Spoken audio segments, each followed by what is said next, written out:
So good afternoon, everyone. My name is Ayako Hatano. I'm a PhD student in University of Tokyo. Today, I'm so glad to be here and getting so many insights from other presenters. And then I am also glad to present my own dissertation thesis topic, Internalization of the International Human Rights Law and Culture. This is the actually case study of the implementation of the anti-FGM, female genital mutilation law in Kenya. So just a bit of agenda for my presentation today. I'm going to talk about what is internalization international law, what is FGM, and some backgrounds of my research, and also like methodology and some my findings from my preliminary field work, and then tentative conclusion. I should say this is still tentative because my PhD research is still in an early stage. So this is still, I'm introducing my topic methodology and then the results, like findings so far. But I'm so glad, to receive any comments and feedbacks at this point. So what is the internalization of international law or international norms? So many scholars from international relations, international law, and then politics, as well as some sociological perspective. So international law basically, the main stakeholder is a state sovereignty. But when we look at the internalization, implementation of international law, international human rights law, except without looking at the internalizing process in society, some scholars call it socialization or social characterization in a society. We can really see for the international law to be effective on the ground. So I think this is very important for us to look at the international implementation process of the international norms on the domestic level, as well as to make the international norms and laws effective in a country. So this is like one of the famous life cycle model of internalization of international norms. First, like norm immersion in an international border, and then there is some type tipping point of the norm cascade when states and then other main stakeholders get together and agree with the this is the sort of agreed norms in an international border, and then getting into they institutionalize it in a domestic level. So like norm internalization is happening in a both in the international level as well as the domestic level. In this process, legal professionals and bureaucracy of state of the states, and then also like society, the main stakeholders in society play a big role on implementation of the norm on the domestic level. So coming into my specific topic of the thesis, I'm taking the female genital mutilation FGM so-called as an example of exploring or thinking about this internalization process of international law. So as you may already know, but FGM is basically all procedures involving partial or total removal of the female genital, external genitalia or other injury to the female genital organs for non-medical reasons. So like, and there are several types and patterns of the FGM, but basically all FGM cause immediate or long-term health problem or effect, which is very seriously causing a great risk to the body or life of the women and children. So this is it, but this is it, the very important key ritual in a passage to womanhood in many tribes and ethnic groups in Africa, and as well as other practicing communities in Middle East and then also Southeast Asia. But because of the health issues, this is like treated as part of sort of human rights violation in international discourse and getting to be thought to be eliminated. So at the point of 2016, FGM is still prevalent in those countries. And then in my thesis, in my research, I focus on Africa, especially Kenya, among those countries where FGM is still conducted. One of the reasons why I focus on Kenya is I think this is one of the best example to see how international laws and norms are internalized in one country, because in Kenya, the prevalence of the FGM dropped significantly, and then they also made their criminalize the FGM, responding to the international recommendation from the international treaty bodies and international organization. But we'll see so that's why I see this is the sort of active interaction of the international and domestic organs. So before getting into the domestic context, we see that how global campaign against FGM spread until since 1970s.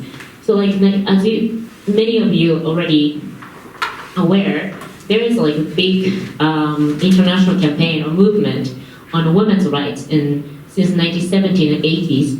So there is global campaign against gender discrimination, including FGM. So UNICEF, UNFPA, WHO, UN Women, UN Women was not there at the time, but it's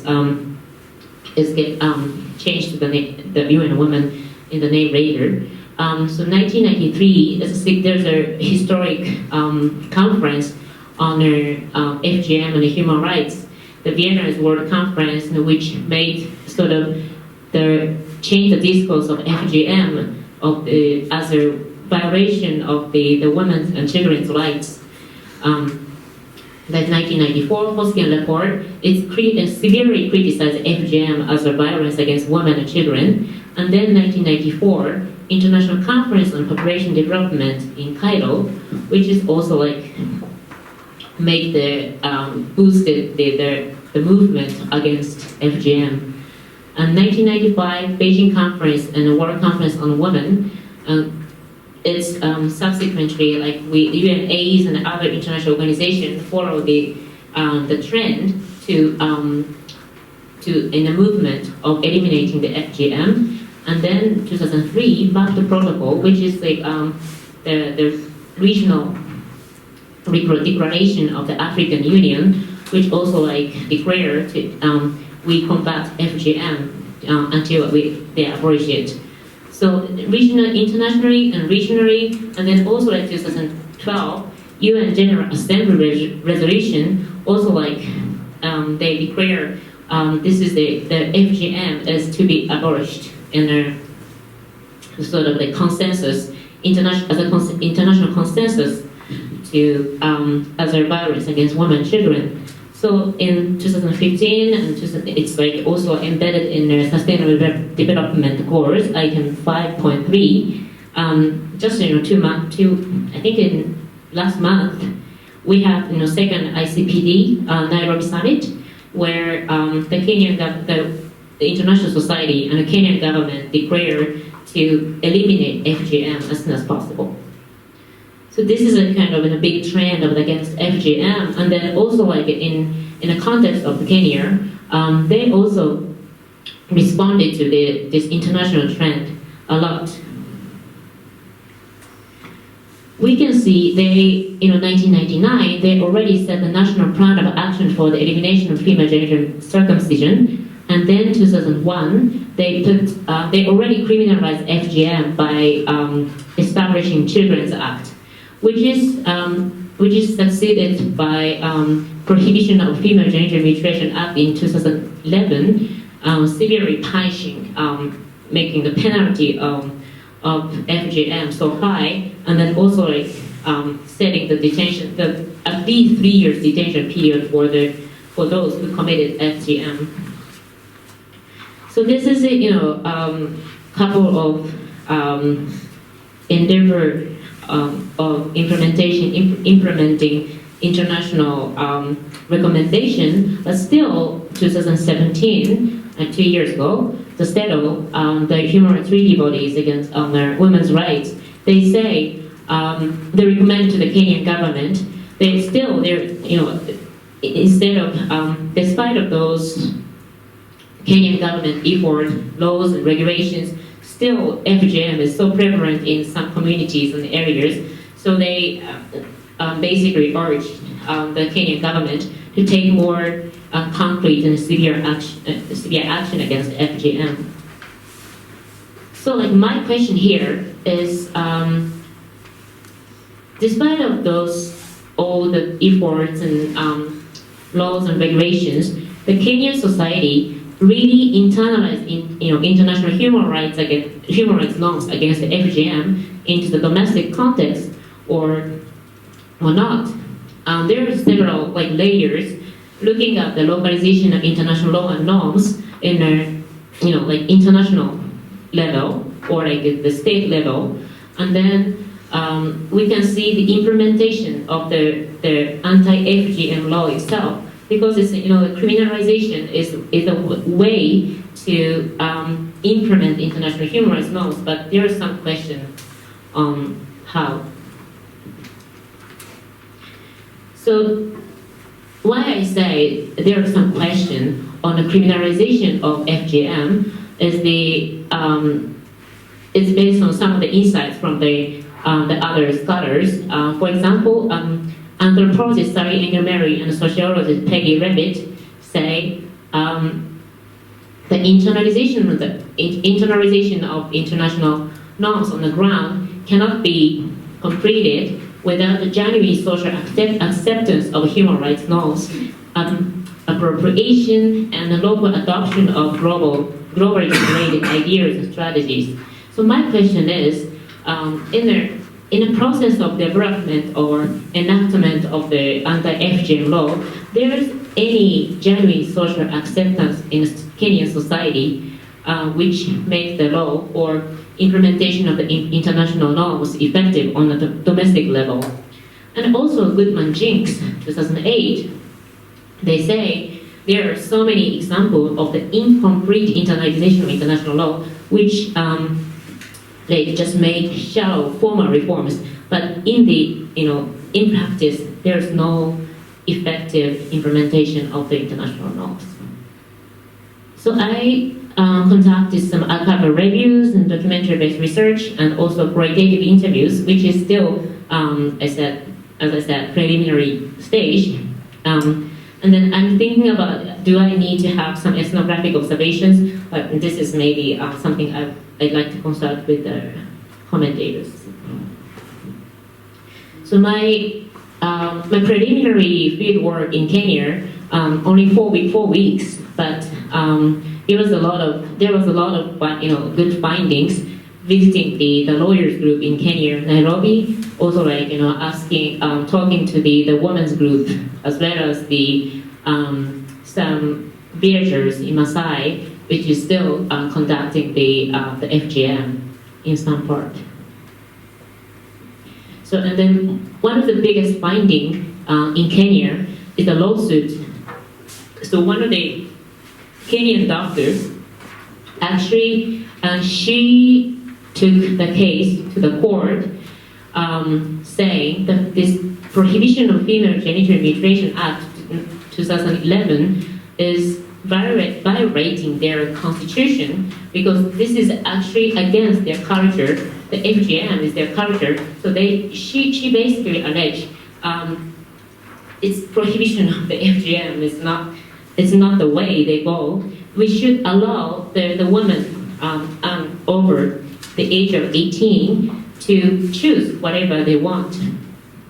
So still, this law is ongoing, but this is very interesting to me. Even after the criminalization of the FGM law, and then after the big campaign internationally, domestically against FGM, we still have a big backlash or resistance, to accept, to keep our culture. So like, when we look at the issue in light of some internalization of normal internalization formula, we may see some, of course we already have international norms, in principle, abolition of the FGM is international goals, and then the Kenyan government adopted the strategy and institutionalized it as a law by criminalization of the FGM. But when it comes to the internalization of norms or in identities, interests, and behavior on a domestic level, societal level, there are so many questions. And then also, this casts a big, serious question on our effective implementation of the anti-FGM law as well. So I think I also need to look at the Hopgood, the IR professor from SOAS in UK, some ideas of paternalism. So like he said, in his paper named Modernity and Cutting Edge Human Rights Meets FGM in 2017, he actually distinguished human rights with capital and human rights with small, non-capital, saying human rights with capital human rights, and it's hard paternalism. The boards, so it's like you're just pushing the former colonial power, pushing the country to follow what they what they want to discipline them. So this is a pure paternalism, and the FGM is something to be just eliminated. It's not. There is no space to accept this as culture. So, but he also say soft paternalism. This is also aiming to end the FGM, but not just pushing the government saying this is the human rights.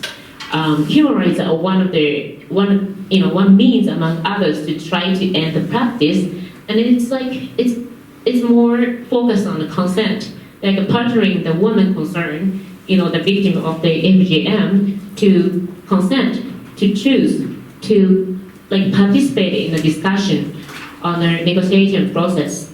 So this is more sort of soft way of changing society, and then it's also based on the capabilities approach, which is suggested by Sen and Nussbaum before. So my preliminary sort of conclusion is, or still assumption, I think, this criminalization of FGM, instead of making the international norms implemented effectively on the ground, causing the big backlash, and then making more, things more complicated and difficult for women in a community to conduct the FGM. So this is more, so the criminalization itself is maybe more based on the capital human rights approach, which Hopgood suggested. And then if we take the small non-capital human rights approach, which is engaging the woman or those community leaders and the women to conduct the FGM into the negotiation process, the development process, maybe criminalization is not the answer to implementing or internalize international human rights norms on the ground. So this is a sort of still, as I said, preliminary stage, and I need to explore more on the incentive or background information, reasoning, and pro and cons of the criminalization, maybe compared to other countries. But I'm really glad at this moment if you give me any feedback or comments or criticism or whatever. Thank you so much for listening.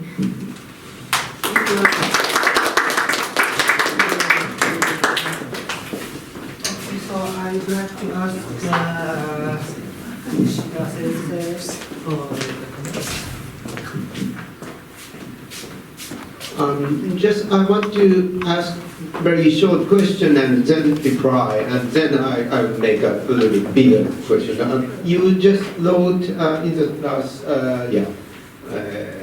economic incentive. Oh, yeah. What is a economic incentive? Yeah, so sorry I didn't explain on this at this part. So why I put economic incentive is there is so like two things. The one thing is the one of the reasons why FGM is continuing is the economic incentive for conductors, like doctors, also like traditional healers who conduct the FGM. So like people say, if we stop FGM, those people who are like rely on the FGM for their life or for their earnings may suffer. So which is like, so FGM is already embedded in their sort of economic system of community. So it's a bit difficult to change it, so that because we cannot change it without sort of harming the life or sustainable earning of those people. So that's the one thing. And then the other thing is it's actually related. The doctor who brought the case to the Kenyan court, she said she's actually doctor who conduct the FGM. So like some people say the doctor brought their this case to the court because she's getting money from conducting the FGM. So it's actually connected to her economic incentive. I cannot at this timing I cannot prove it, but there are definitely like some economic sort of reasonings or backgrounds related to the FGM, because this is all part of the community, not only cultural but also inner, embedded in the economic system itself. So that's the reason why I put it. I would like to raise a bit more broader question, that assuming that for example, having 3 wives should be criminalized or not. These kind of things are not the only FGM's case, but there are several cultural differences or historical differences, whatever. You said that the soft and hard, 2 different patternerism, but could these categorization could be applied for any of these kind of arguments, or this is very FGM is very rather harmful for the body of women or children, so this categorization should be applied. Or in general, as I said, having 3 wives should be prohibited in the same way. I think the how that you could just generalize this discussion into other category of the so-called human rights or the rights of the women or children. So I would like to raise this rather bigger question. Okay, thank you. Any other question or comments? First,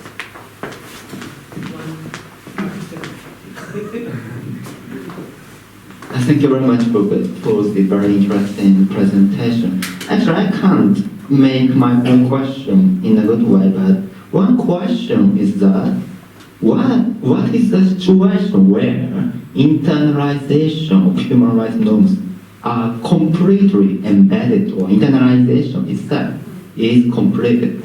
Actually, I'm not sure, because, for example, imagine in Japan is internalization of human rights completed? Maybe Korean people, I'm not have to say, but Chinese people do not have the voting rights and so on. So maybe someone would like to say that internalization has not ended.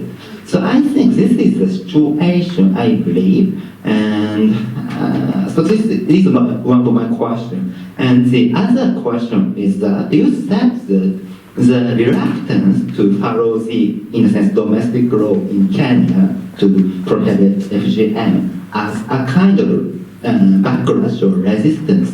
But is this really so? Why do you think it is? It should be depicted as so? Because I think, for example, for some democratic theorists who would like to connect the notion of democracy to human rights, for example, European happiness, say that if there is no way to discuss or make an equal argument between locals and between people, then it cannot be called as a human right. So actually, I felt, my impression was that maybe instead of describing the resistance, describing the hesitation to accept FGM as backlash or resistance, maybe this, for some theorists at least, this can be depicted as a kind of starting point of arguments and something like that. For some views, or I'm not in this crowd, I'm a supporter of so-called naturalistic theories of human rights, philosophically speaking, so this is my view. So I would like to say more, but maybe I will stop. So thank you very much for a good presentation. No. Can correct My question is a simple question. So I have two questions to you. And first question is, maybe I feel there is some conflict between the culture, FGM, and human rights. So what is culture? This is my question. FGM is based on the religion or ethnic or something, I don't know. So what is culture? And the second question is, are there any cases increase or decrease of FGM in Kenya? This is the second question.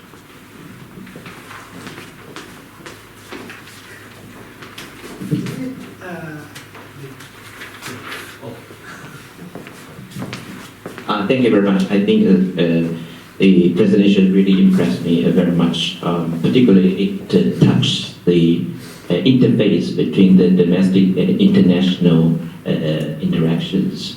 So I want to ask the question regarding how does the Kenya government respond to this, including its criminalization process or prosecution or the following up process? Are they very active or are they reluctant?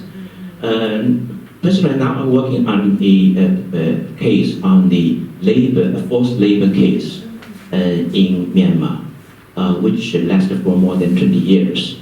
And ILO, International Labour Organization, they opened the office in Yangon in 2002, and later on they had ups and downs for quite a long story. I did not have time to talk about it. But in the process, actually, initially the government was very reluctant. Reluctant for many reasons. They did not tell you. They could not tell you initially. But later on, when they began to be more know each other, trust each other, increase, they will tell you, because they worried about the opposition party would took advantage of this international organizing presence in their own country to be politicalized.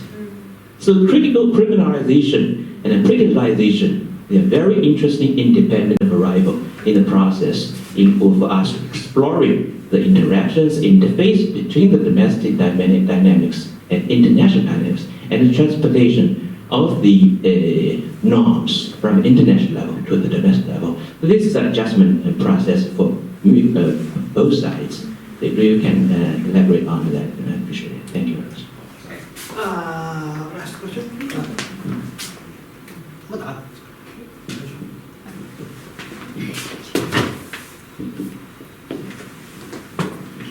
Very short question. Who can be the mediator between the international norm and the local society? Do you understand what I mean? Yeah, Yeah. like you're sort of like connect, like it's those, Yeah, like, connect in the- international, to the domestic, and then not only the government, but also like maybe, I don't know, like Yeah. stakeholders and then. In stakeholder, well, in the traditional pattern, well, for example, medical students that studying in the West introduced the modern way of the medicine or something like that. That's what I mean. Yeah. It's actually 10 minutes. Thank you so much for giving me a great questions. And then I'm not sure I can answer to all questions completely, but I just will do my best. And then the first question about the concrete, if there are really concrete internalization of international law, I truly understand your question. And then if you're exactly take the example of Japan, like anxiety Korean people, and then maybe you say voting rights, but also like there are several issues, hate speech and other things. And then, personally, I think there's no concrete internalization in international law because it's there's the different but historical, cultural, institutional backgrounds, and then we cannot really know what is the best pattern of the internalization. My answer is depends on the society. And then, but when we look at the society like Japan, still we have so many problems, and there are so many incomplete internalization international norms. But there are some progress in the change. Like for example, like women's rights after Japanese government ratified the CEDAW, they created the law like equal opportunity law for men and women. That's a kind of change. After after the ratification of the international human rights treaties. And also like hate speech law, this is still very controversial, but still at least the government alleged this is responding to the international recommendation from international treaty bodies. So my answer is there is no complete or perfect internalization of international law, but it depends. And then we still see some change and signs of the internalization in many ways. And then also, this is actually related to your second question on the starting point of the discussion. I think I understand you basically say instead of depicting or framing it as a resistance or of the doctor's allegation, it may be this, but it's a difficult to say maybe. Its starting point because in a discussion, so it's actually related to the question of the Sakai sensei as well. But since 1980s, there is a lot of discussion, not only international level but also at domestic level about the how they respond to the FGM. So there's already now in the process of criminalizing the FGM. Now majority's idea, at least at the government level, is agreed to abolish or eliminate FGM. So this is a sort of minority resistance from the some communities or some stakeholders. But at the same time, what I said, this is related to Sakai sensei's question, is sort of translators, the actors, who worked for internalization of the international human rights norms in the domestic level, basically in the process of criminalization of the FGM.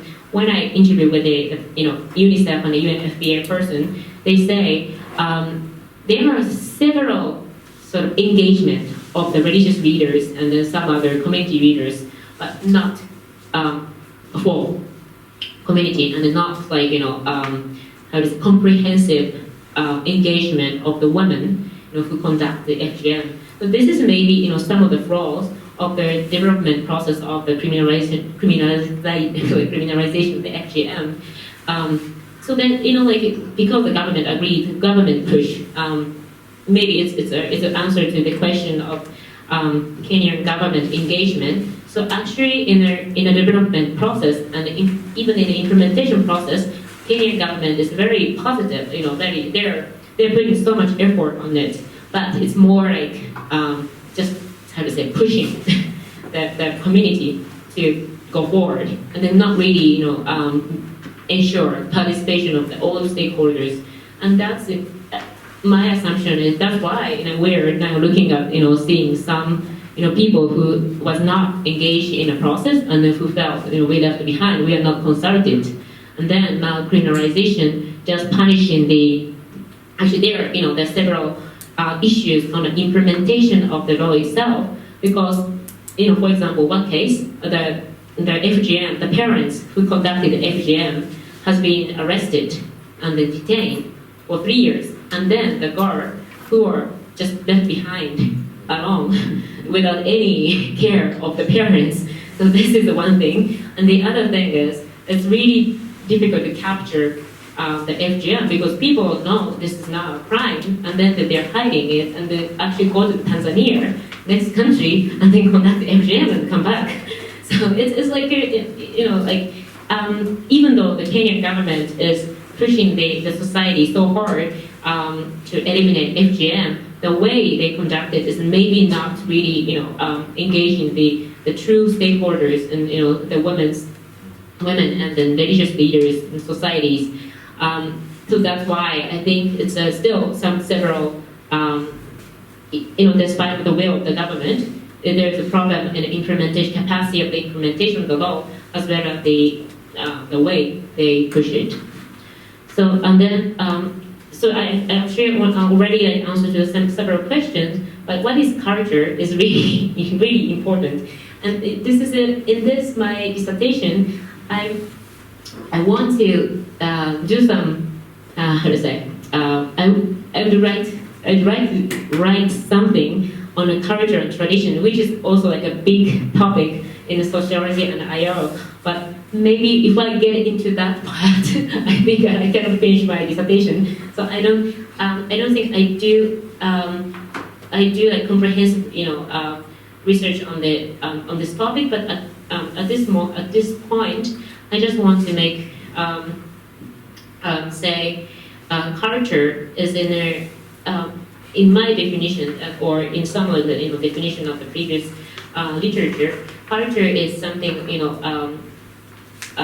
the people. It's a social norm that people comprise, and it's embedded in their the way of life. So that's why it's really difficult to change it. And then it's actually, but it changed, like international law. So it's I want to do that more sort of concrete and then elaborate definition in my thesis. But thank you so much for raising the question. It's really important point. And then actually the number of FGM has been decreased, dropped significantly. It depends on the region, as I show you, but didn't really describe. Let me see. There's no number. Sorry, there's no chart, but it really depends on our ethnic groups in Kenyan context. It really depends on our ethnic group and then region. But when you look at the Nairobi, it's only like 8%, then 0.8%, and then even like those communities like Maasai and Somali people are still keep doing FGM because it's a bit they're living far from the Nairobi, and then it's really difficult to catch up what is happening there. But Samburu, Kishi, and Maasai, the percentage has been dropped, especially after the enactment of the law. So the law itself is actually active, as seems to be effective, but we don't really know because, as I said, some people are just hiding what they're doing because they're afraid of they're being arrested or prosecuted. So yeah, that's like my sort of like next challenge when I go to Kenya and then look at how they implement this law, and then this is actually a reflection of the international human rights norms or the capital of human rights, as Hobbes said. Sorry, did I answer to all questions, or if I don't, just let me know. The categorization, this case was applied only for FG. Oh yes. Sorry, that's I thought that's the more comments, but I actually agree with the comment or question. This is more general. This is not much. In my understanding, this is more general framework, not only applied for FGM, but also like applied for all the similar issues like culture, international human rights, or international norms. For example, child marriage. In Japanese context, we see some of the the conflict between international norms and domestic practice. So this is because this is the behavior of the international organs and stakeholders that's pushing the hardcore paternalism. They believe that this is human rights. There's nothing to contest. Like you should follow, comply. But soft paternalism is more like making consensus. So I think this is something we can apply to the other issues as well. Yeah, but for example, I showed that having 3 wives or these kinds of things are not harmful for the whole, the body of the women or children. And how one could apply just paternalism, categorize these. Just not only FGM but all in general, then also anything about so-called anti-Western type of human rights, then one should just criminalize or something, prohibit these kind of customs. So do you think that it should be generalized, or this is only the case which is very fatal for the women or children? Yes. This is actually a critical issue. I think this is a very good question. I need to explore more on that point, but at this moment, I think I can answer. This is a sort of eminent,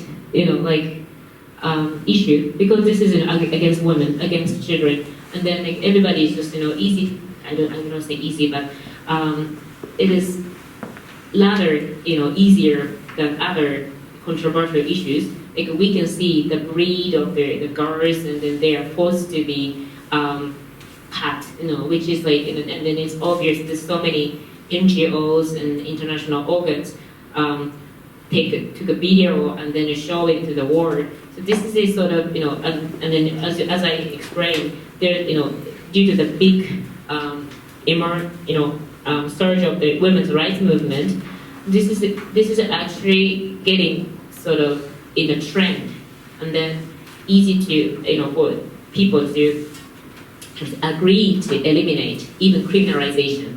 But other issues, I think it's maybe not as clear cut as this issue, and then so that's one of the reasons I take this this case.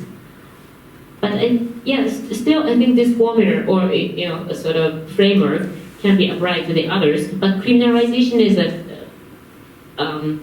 bit, how to say, different issues, and it's really depends on their how to say the environment, not only the timing as well. So it is. I agree. This is because this is like a serious issue, the healthcare health problem, which is very obvious, clear to understand. But at the same time, there is big movement against violence, on the violence against women and children, and then also efforts, either good or bad, NGO, and then also UK, United Kingdom is a big sort of fund donor of their movement against FGM.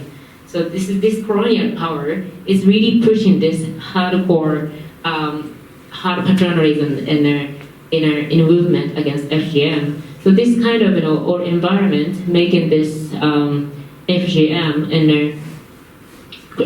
making it possible to criminalize FGM, I think. But in other cases, even though I can still say this formula can be applied, but maybe we need to consider the different facts and elements. Did that answer to your question? I'm so sorry. Well, more is Thank you very much. Thank you very much.